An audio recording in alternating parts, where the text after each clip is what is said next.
Weekly Partner in brief of ongoing progress work on the shutdown of Lagos infrastructure.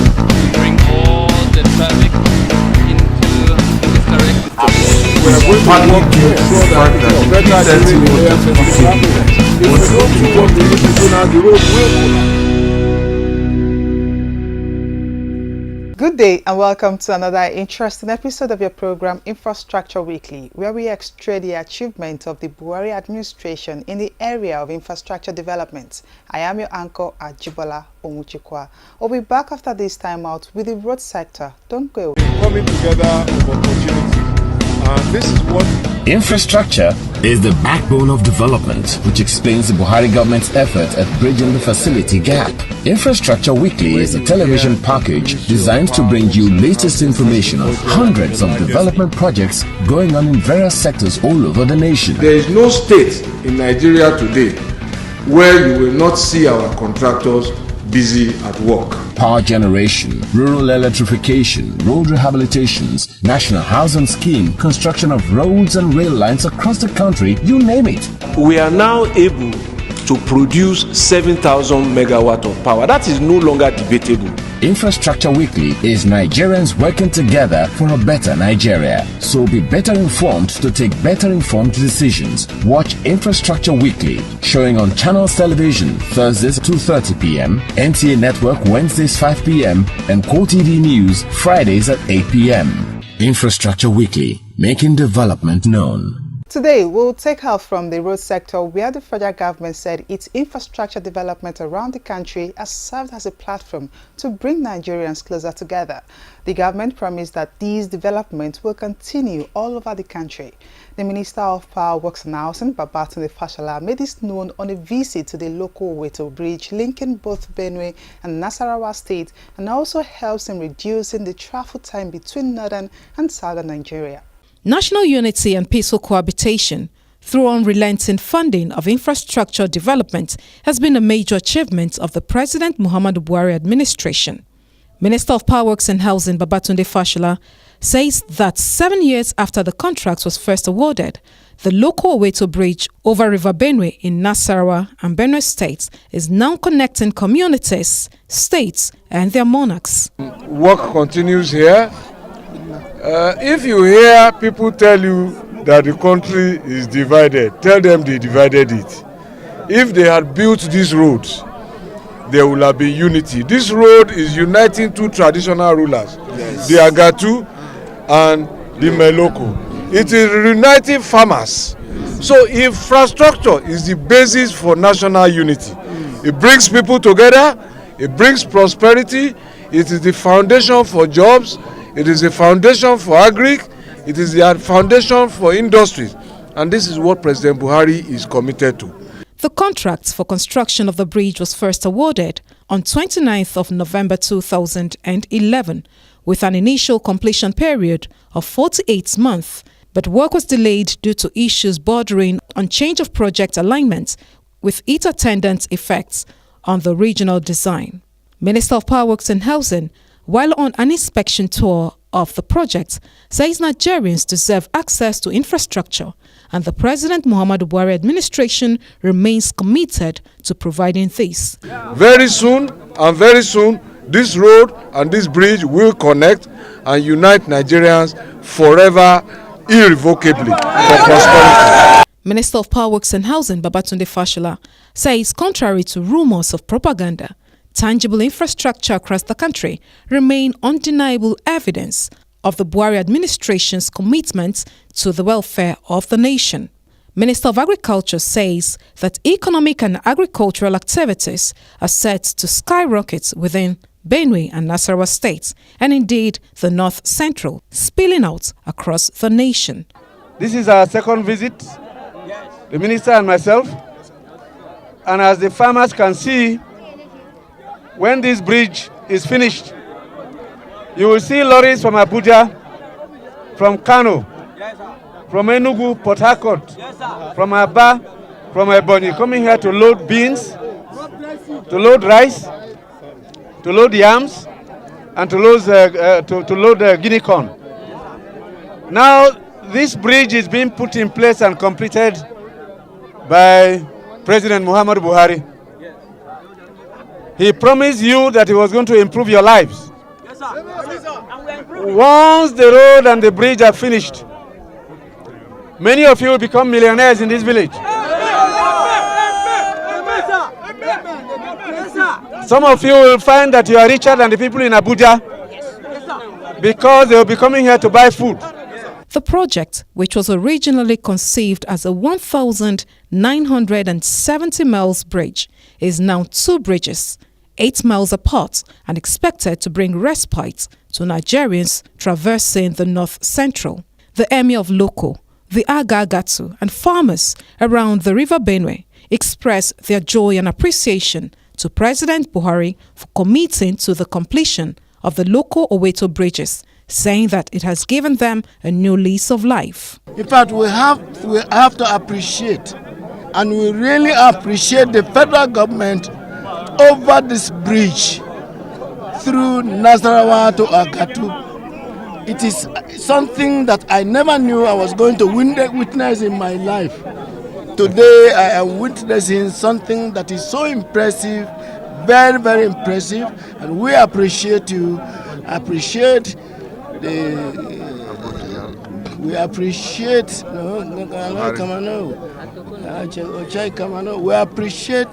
the head of state for the gesture and for what he's doing for Agatu people. We appreciate him, and we remain very, very appreciative of him.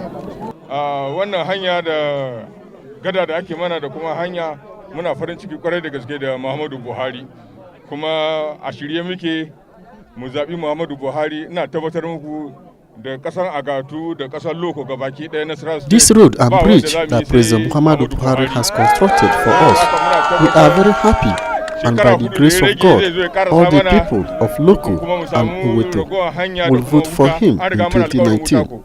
Har ma mun ba da filin da za a yi, saboda haka ga honorable minister a nan ina tabbatar mana cewa za mana maganar wuta, za ba mu wuta, saboda haka insha Allah shekara 4 da rage ba wani wanda zai zabi wani jam'iyya ba APC ba, saboda haka Allah ya da kuka zo lafiya Allah ya sa ku koma gida lafiya. We are very happy for the bridge, too much, because coming of the bridge and the road, we have a benefit of our crops, and we are also wise, and we are also have money, and we are also seeing better things in Nigeria. Welcome, my minister. We are very, very happy for you.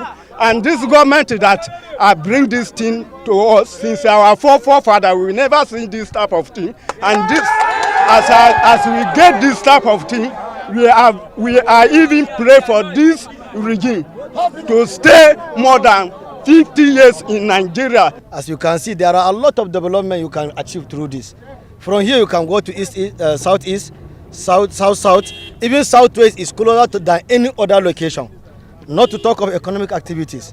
Before, we normally travel through the water, but now you can use your motorbike, you can use bicycle, you can use everything and follow this bridge within 5 minutes and reach the location. Not to talk of employment and other things. Our community, our youth today are very busy in their employment. They have built houses, they have buy cars, they have done everything that you didn't expect. So this bridge is a great development to the community, to the state, and to the nation entirely. The overall progress of work is presently at over 90%, at a time lapse of 100%, as at 29th of November 2018. A total of 2.055 kilometer length, the longest bridge over River Benue in Nigeria, the longest in existing across any river, not only River Benue. And the work has been so very good. They have been doing a very good job. They have completed, in fact, the eastern side, that's the one on the local band, is fully completed, including the parapet wall, the walkways and everything, while the western part, which is the Oweto band of the long bridge, is almost completed, just have about 3 axes to be connected. The 2 smaller bridges are fully completed structurally, so what is left now is the connecting road from here and also to link it to the natural local road that is coming from that side. This road, when completed, will reduce travel time by not less than 2 hours for people going to the southeastern part of the country, and it's the best connection linking the southeastern borders to the northwest. It increased agricultural produce, and as we know, the people of this area are agrarian people, so it's going to be a very good achievement for the federal government, for the people of this area, Owito and Loko. With over 3,000 kilometers of road constructed, reconstructed and rehabilitated across the 6 geopolitical zones of the country by the President Muhammadu Buhari administration, Minister of Power Works and Housing Babatunde Fashola says Nigerians are in for better travel experiences, increased socio-cultural relations and heightened economic activities and benefits.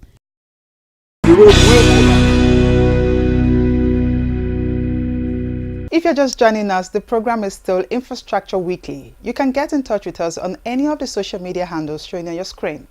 Join us after this break for a look at the power sector.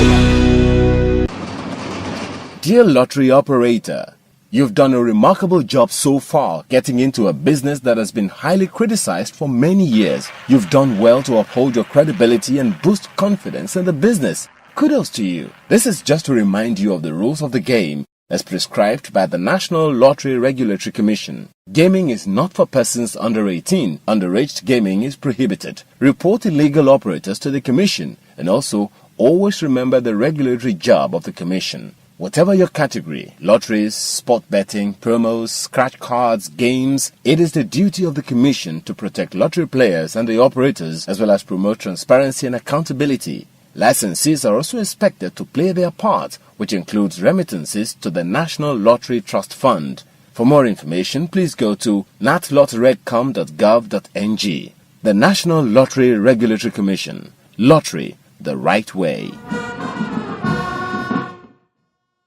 Thanks for staying tuned. We go now to the power sector. The federal government, as part of efforts aimed at growing the nation's economy, started an initiative tagged Energizing Economies Initiatives aimed at market nationwide. The initiative is aimed at providing 24-hour electricity supply to market and economies clustered around the country.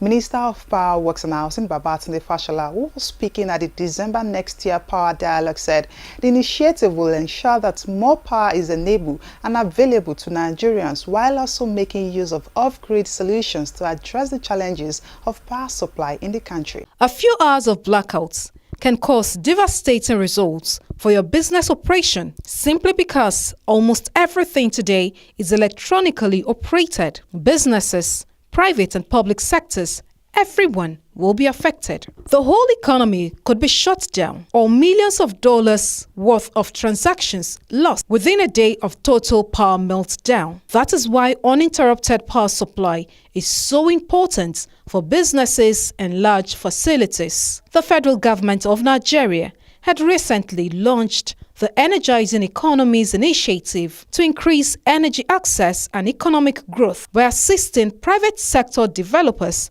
provide clean, reliable, and affordable power to economic clusters across Nigeria, such as markets, shopping complexes, agricultural and industrial clusters. Markets like Ariaria in Aba, Sabongari in Kano,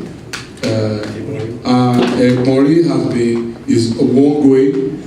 Sura has been connected, so you can go to Sura market and go and ask the people in Sura what their experience has been for the last almost 100 days. They haven't had to put on a generator. And 37,000 shops in our area are going to benefit. 13,000, I believe, in Sabongari. So we are decoupling in order to gain traction and access. The essence of the off-grid power project's transmission and distribution expansion program is to increase the supply of electricity to Nigerians all over Nigeria. The incidentally again effect to the transmission got approval for a $486 million loan to expand and strengthen its current grid capacity, which is now 7,124 megawatt last simulation, and hopefully take it to 10. A couple of our power projects are coming to conclusion.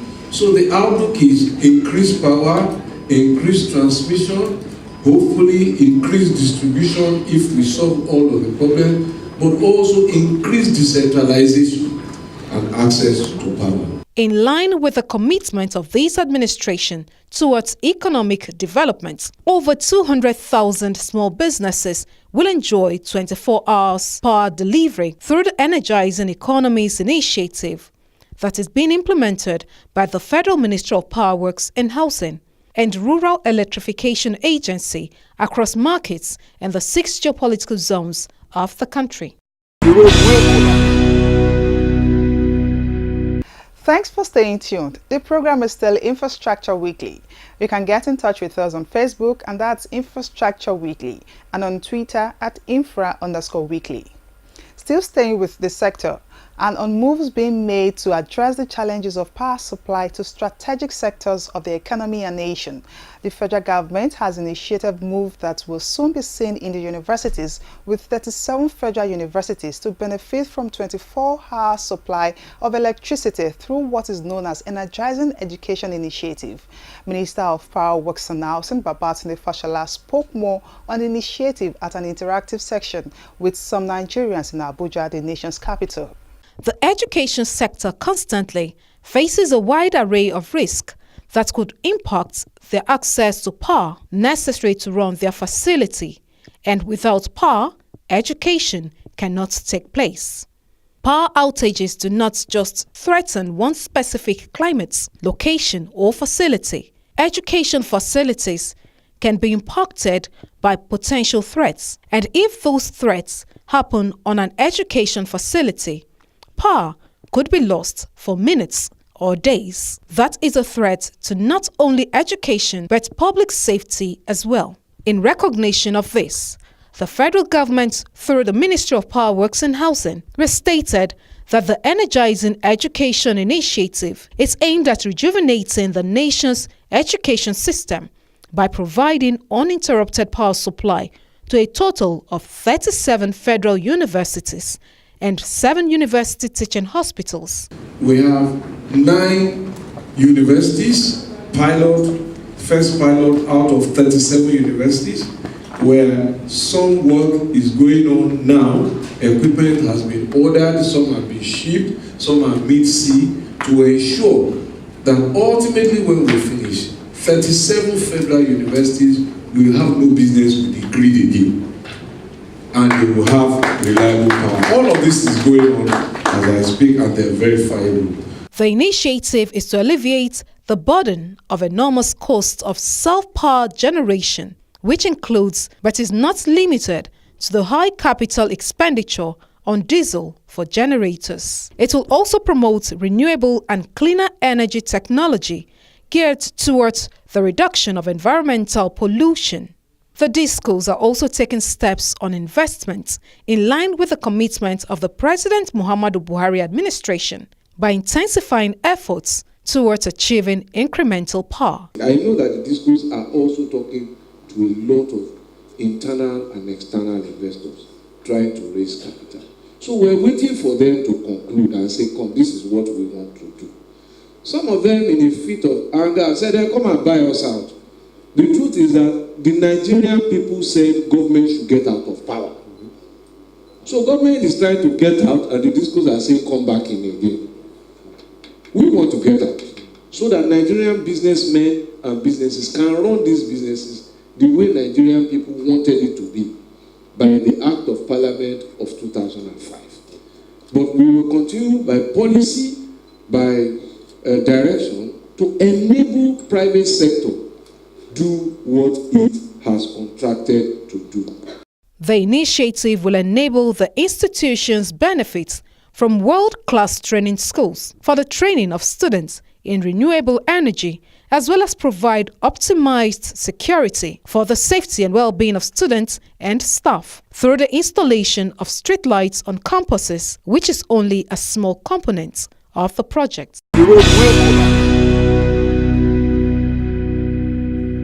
That's all for the power sector this week. Just a reminder that you can get in touch with us on any of the social media handles shown on your screen. Join us after this break for a look at the housing sector as we hit the home stretch. Coming together of opportunities, and this is what Infrastructure is the backbone of development, which explains the Buhari government's effort at bridging the facility gap.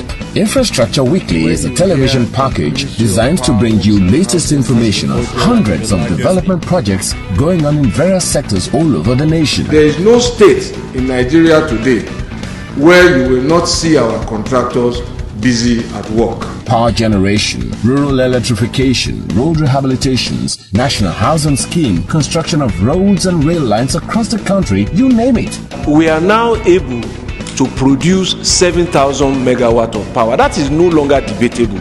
Infrastructure Weekly is Nigerians working together for a better Nigeria. So be better informed to take better informed decisions. Watch Infrastructure Weekly, showing on Channels Television Thursdays 2:30 p.m., NTA Network Wednesdays 5 p.m., and QTD News Fridays at 8 p.m. Infrastructure Weekly, making development known. If you're just joining us, the program is Infrastructure Weekly, where we x-ray the achievements of the Buhari administration in bridging the nation's infrastructure deficits. We move now to housing sector and the National Housing Project site in Benin City, the Edo State capital, where the site, like others across the country, is expected to be ready in few weeks.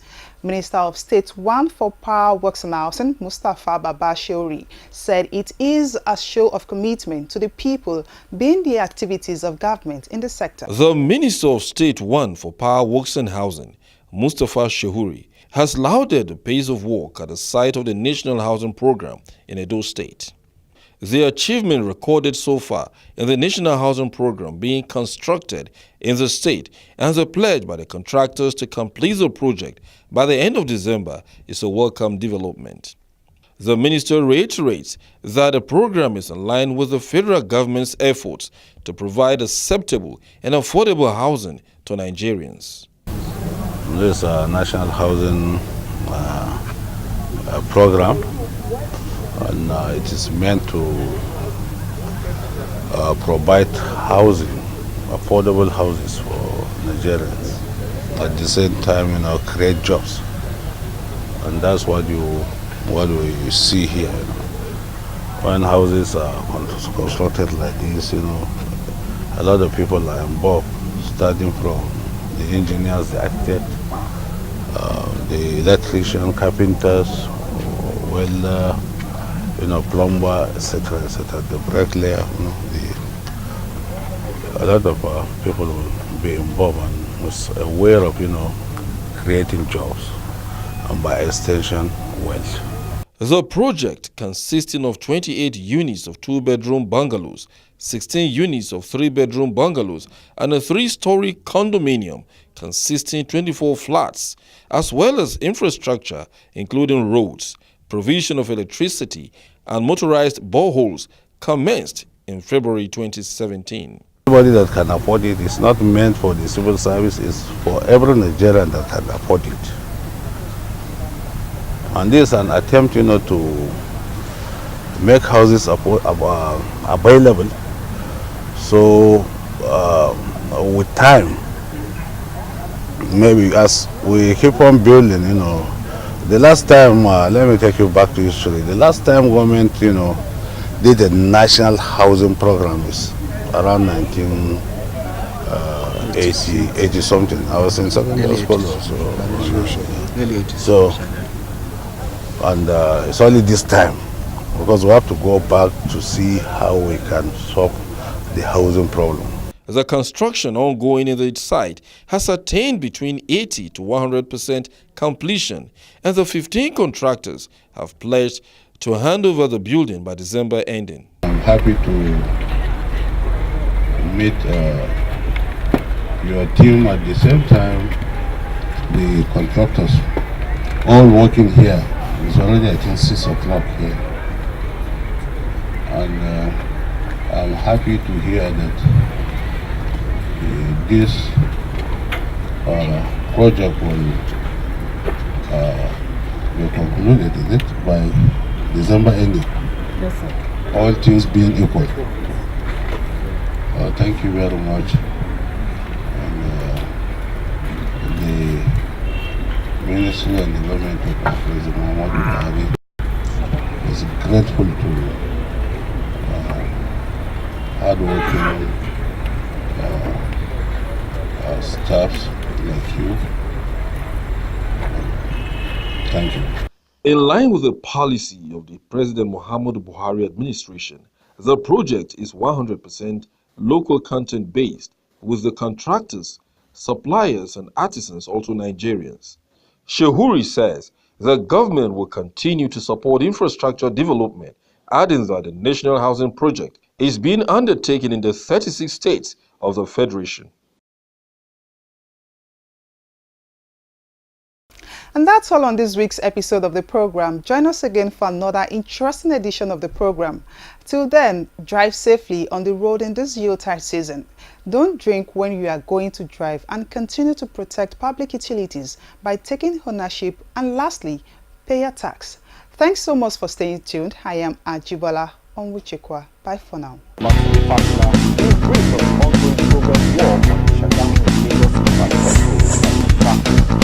all the traffic into this direction.